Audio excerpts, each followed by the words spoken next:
Hi, I'm Cheryl Hunter with Classic Realty, and I want to talk to you today about buying a home during the COVID pandemic. Stay tuned.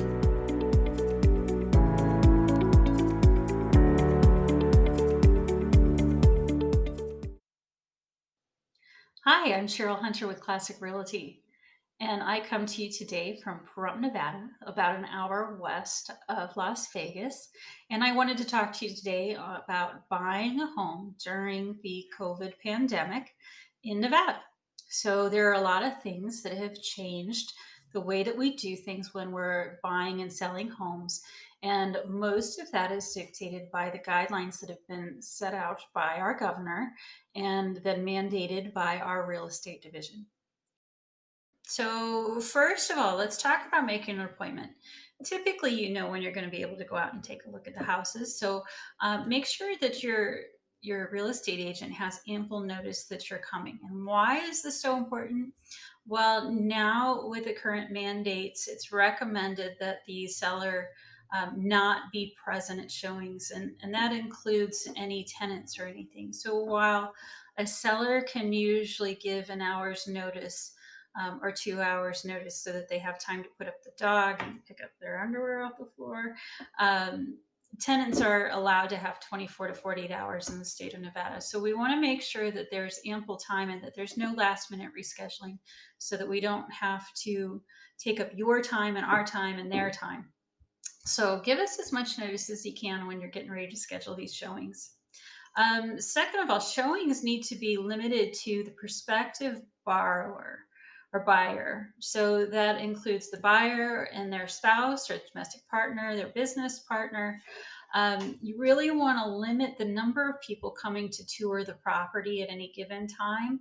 So let's get a sitter and leave the kids at home and leave mom and dad at home until we make our final decision on what house we want to buy. Just cuts down on the traffic and the exposure for not only the occupant, but also for your family members. We want to keep everybody safe. You should also receive a COVID-19 release and disclosure for each buyer. That's usually provided by the agent who's doing the showing. So if you haven't gotten one, you want to ask your agent about that. All visitors must wear a face covering pursuant to Directive 24. So the masks, you're probably used to them by now. You need to be able to cover your mouth and your nose when you're looking at the property. We don't want you breathing on anybody else's stuff. But it's also important that when you're communicating with your agent, that you can understand them and they can understand you, and that you get all of your questions answered. So sometimes that's hard to do. So maybe at the end of your tour, and you step outside and be socially distant and take your masks off and talk from a distance and make sure that everything that you have questions about is answered. Your agent should have gloves available and hand sanitizer. That's the next section. And I carry gloves with me. Um, they can be as easy as these little latex gloves, so you're not touching anything, or they can be the rubber gloves. It doesn't matter, just so long as everybody's protected. Whenever you enter the property, you want to make sure that you stay socially distant within the house so that nobody's exposing one another to anything. Your agent's going to be wiping down surfaces, or your seller will have everything wiped down before you come in. And consider using the three-dimensional interactive property scans and virtual tours and 360 tours. I know for my listings, I'm doing the 360 tours now. Sometimes I'll walk through and do a whole tour of the house just like I'm showing it, or I'll do the pictures where you can walk around the house using the camera. So take a look for those before you go out to see the house, and that way if it's not something you're interested in, you're not using up your time and the seller's time and exposing anybody that doesn't need to be exposed. So, something else to keep in mind is with COVID hitting as big as it has been, there's been a lot of shutdowns in the process. So, let's be mindful that everything is taking a little bit of extra time from your lender getting everything processed on the back end.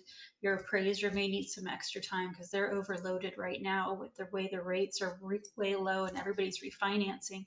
So, the appraisers are way behind trying to keep up with the workload, and your lenders are behind with the workload. So, not that that's an excuse, but it is difficult to keep everything going at the pace that everybody became used to.